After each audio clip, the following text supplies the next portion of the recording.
Destituée, puis héroïne noire. Elle sauve le porte-avions Aurore froide, 5A42. Pont supérieur du porte-avions Alliance. Mer grise nerveuse. Jets tendus comme des flèches. Silence coupant. L'air salé fouette les visages croustillants d'embrun. Des gyrophares tournent encore paresseusement après l'inspection machine. Une ligne de mécaniciens cligne des yeux dans le vent aigu. Au centre du rectangle peint, Amaniaï se tient droite. Sa peau noire capte la lumière pâle comme un métal chaud. Son uniforme est net, malgré les nuits courtes. Ses bottes collent au pont humide. L'amiral Victor Renard avance avec une démarche dure. Son manteau lourd claque comme une voile sèche. Ses yeux pâles cherchent un public avant de chercher la vérité. La rumeur de sa colère a précédé l'aube. Les officiers de pont se raidissent en silence ritualisé. Une caméra interne pivote, œil froid, témoin officiel. Ama sent chaque battement de son cœur comme une percussion lointaine. Le matelot Rocha avale sa salive si fort que c'est audible. Le pilote du prochain jet ajuste ses gants, immobile statue. Le souffle des réacteurs en réchauffe l'air glacé. L'odeur de kérosène flotte comme une promesse double. Renard s'arrête à un pas d'Ama. Sa voix tranche l'air comme une lame bien entretenue.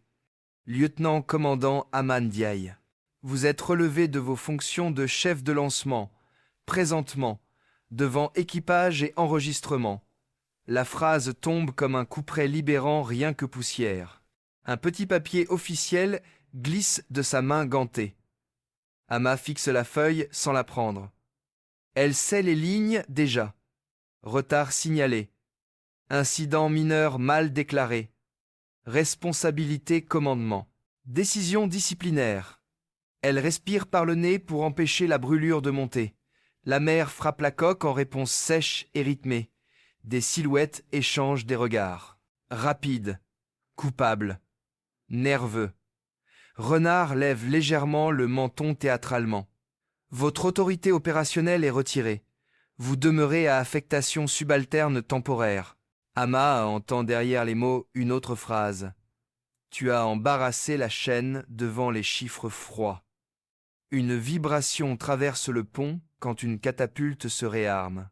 Renard se tourne déjà, convaincu que la scène est close. Une rafale vient gifler le drapeau de signalisation. Ama ne bouge toujours pas. Elle serre les paumes pour sentir le présent concret. Le chef d'équipe mécanicien, Elias Bourdon, avance d'1 centimètre. Elias est trapu, robuste. Un visage carré labouré de fines rides de sel. Ses yeux sont couleur de café refroidi mais chargés d'une patience grave. Ses mains tachées de graisse parlent souvent avant sa bouche. Il hoche imperceptiblement la tête vers Ama. Respect silencieux. Elle se souvient de la nuit précédente. Données météo changeantes. Objections qu'elle avait notées dans le registre. Rejetées. Procédure accélérée imposée. Maintenant, elle paye le prix du zèle honnête. Un cri bref de mouette déchire le ciel bas.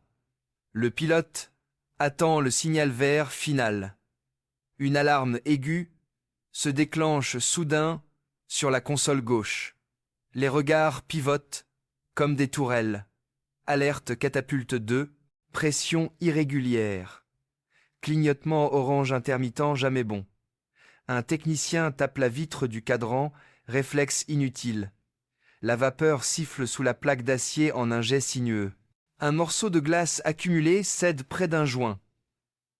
Elias plisse les yeux. « C'est pas normal », murmure-t-il. Renard se fige une fraction trop longue. Le temps sur un pont de lancement pèse lourd et cher. Le pilote écoute sur fréquence interne, respiration amplifiée. Stop immédiat, commence un jeune officier nerveux. Renard hésite entre maintenir le plan ou suspendre tout. Amas voilé, élément en un puzzle lumineux. La pression oscillante, la condensation atypique, l'historique non mis à jour, la vieille note technique sur ce modèle de valve. Elle avance un pied, Personne n'ose la retenir. Sa voix sort calme, ferme, basse, précise. Arrêt séquence catapulte 2. Mode manuel secours. Distance sécurité autour du chariot. Personne ne bouge. Renard tourne la tête, surpris, irrité. « Je vous ai retiré le commandement !» dit-il dur. Ama continue. « Purge graduelle, pas purge sèche, sinon risque de coup de bélier. » Elias déjà comprend et fait signe à ses gens. 2 mécaniciens tirent des leviers secondaires avec douceur synchronisée. La vapeur change de champ, devient respiration régulière. Le voyant passe du clignotement fou à un clignotement ralenti. Renard garde le silence, mais ne contredit pas encore. Le vent pousse une odeur plus forte de carburant non brûlé. Ama lève le bras et décrit un cercle lent, signal appris par répétition. Le pilote répond par un léger mouvement de gouverne. « Il te fait confiance, pense-t-elle, charge nouvelle. » Un sifflement inédit se mêle au grondement ambiant. Ama se penche pour voir sous la structure latérale. Une mince goutte rougeâtre. Mélange hydraulique. Fuite capillaire. Si la catapulte lance avec ce défaut, cisaillement probable. Chariot bloqué. Réacteur en poussée maximale sans libération. Explosion possible. Flamme sur pont saturée de jets prêts. Elle visualise une chaîne de 9 secondes jusqu'au chaos. Ama se redresse lentement. Elle projette sa voix. Stop complet lancement 2. Transfert appareil vers voie 3 procédure marée froide. Renard lève la main pour couper la phrase. Ama ne baisse pas le regard. Ses yeux sombres restent ancrés dans la réalité matérielle, non dans l'ego. Elias parle enfin. Amiral, elle a raison. Sa phrase est simple, dense, irrévocable. Le jeune officier tremble entre 2 autorités lumineuses. Renard sent le poids invisible de 100 témoins. Ama attend encore une microseconde. Elle dit « Je prends la responsabilité inscrite. Notez-le, mais je ne laisse pas ce pilote partir vers une rupture. » Le pilote respire plus vite, audible dans les écouteurs proches. Un bourdon émotionnel commence à vibrer dans la poitrine des présents. Renard abaisse sa main, geste sec. Il ne dit pas oui, mais il ne répète pas non. Silence accord implicite. Ama active la séquence qu'elle connaît mieux que sa propre colère. Drapeau rouge. Barrage humain, reculé. Déconnexion, alimentation, pression. Valve de dérivation, ouverte par paire. Un nuage de vapeur froide enveloppe un instant les genoux des mécaniciens.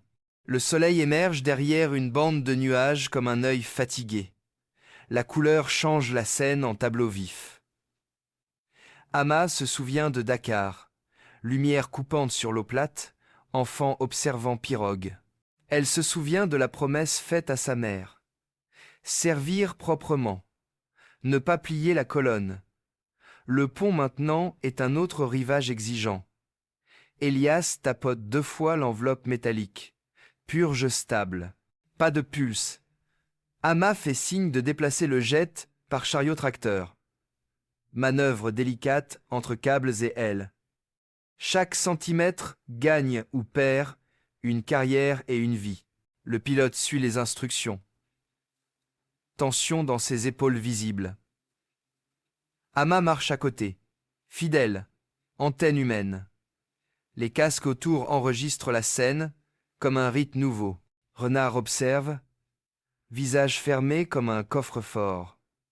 Il pense aux rapports, au comité, aux articles militaires. Ama pense seulement à la ligne jaune suivante. Le jet atteint la catapulte 3. Test de routine recommencé. Paramètres normaux s'affichent en séquence rassurante. Ama inspire profondément. Elle tâte un doute, et si la fuite initiale masque une accumulation autre, Elle vérifie visuellement les couples de serrage externes. Elle cherche la fine brillance d'un suintement sous lumière oblique. Rien. Elle lève le pouce, geste clair. Le pilote ferme sa verrière complètement.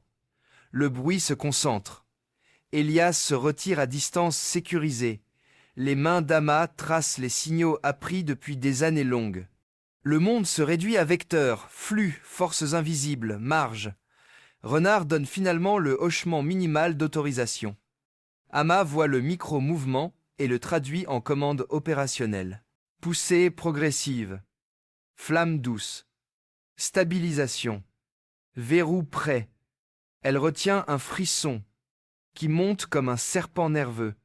Elle lève le bras droit, tourne le poignet, puis tranche vers l'avant.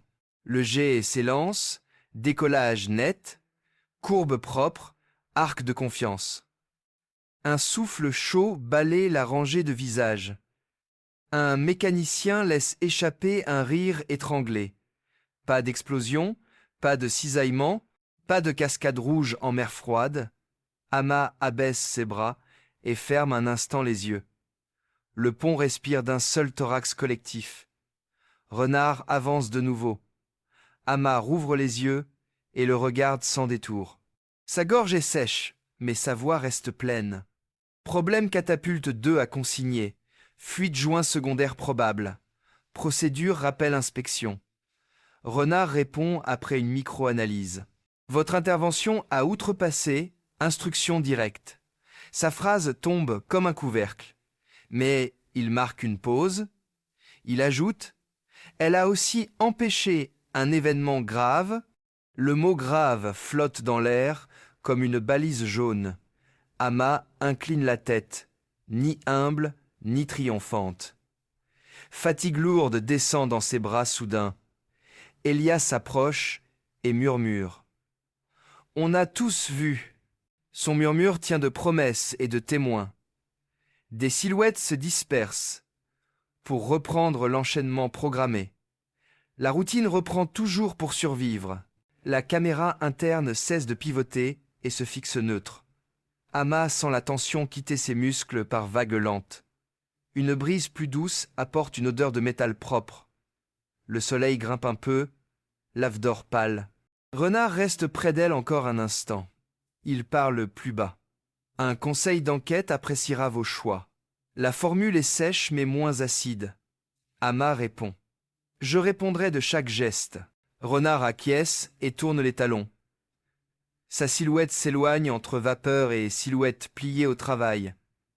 Elias remet une clé plate dans sa poche, geste réflexe. « Tu trembles », dit-il presque amusé. Ama regarde ses propres mains.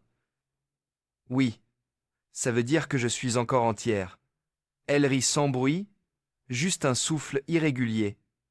Le ciel devient d'un bleu plus franc, derrière le voile restant. Ama s'accoude brièvement à une rambarde froide. Elle laisse ses pensées revenir en arrière. La lettre de nomination qu'elle avait reçue 2 ans plus tôt. La voix de son père au téléphone. Fierté retenue, lourde. Les nuits d'études des manuels hydrauliques. Les phrases méprisantes parfois dans des couloirs étroits. La sensation aujourd'hui d'être dépouillée publiquement. Et puis ce pivot rapide vers l'urgence matérielle. Elle se demande si la promotion perdue renaîtra. Elle n'a pas la réponse. Elle sait seulement que le pilote est vivant et que le pont tient. Parfois la dignité est un fil qu'on retisse en pleine bourrasque. Elias tape son épaule. Avec chaleur sobre. Pose café dans 10, dit-il. Ama hoche. Elle reste encore un instant seule au centre du grand rectangle. Le vide autour n'est pas solitude mais espace respirable regagné. Elle ferme les yeux et écoute le rythme des vagues contre la coque. Chaque impact est une syllabe ancienne qu'elle comprend mieux maintenant. Elle ouvre les yeux sur une ligne d'horizon recommencer. La journée ne lui rendra pas son grade aujourd'hui. Mais elle lui a rendu quelque chose de plus profond. Elle tourne les talons et rejoint les équipes pour la prochaine séquence. Le travail continue. Fragile, robuste, humain. Le pont se couvre de gestes réglés, ballet sans musique. Dans la mémoire collective, l'instant de tension reste gravé. Ama avance, droite, avec ce tremblement interne devenu chant discret. Elle ne sait pas si le conseil sera clément. Elle sait qu'elle a choisi la vie, la technique, la vérité du regard. Le vent emporte son souffle dans le vaste matin froid. La mer absorbe, reflète, promet d'autres épreuves. Ama accepte cette promesse sans fierté excessive ni regret inutile. Elle marche dans la lumière montante et recommence son métier. Fin provisoire, pas conclusion parfaite. Le récit réel continue hors de la scène. Et cela lui suffit pour aujourd'hui.